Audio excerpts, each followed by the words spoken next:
had a really great question about my reel yesterday, and I wanted to come on here and talk to y'all about it because I feel like it'll be pertinent to more than one person. So someone asked me yesterday, can I have a strong glute medius and a weak adductor on one side and the reverse on the other side? Yes, absolutely you can.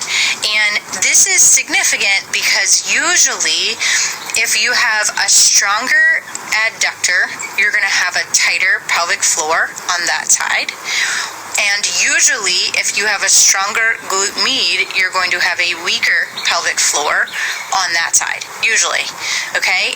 And so if this is the case with you, you're going to have different ab and pelvic floor function on the left than you are on the right, and this will complicate your problem solving because it's not going to feel the same.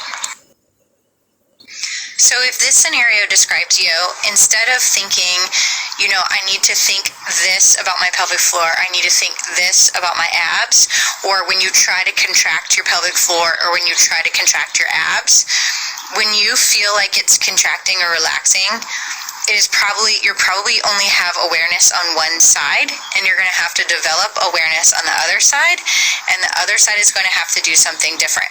So this probably sounds particularly confusing. I promise it is doable. It was the scenario for me personally.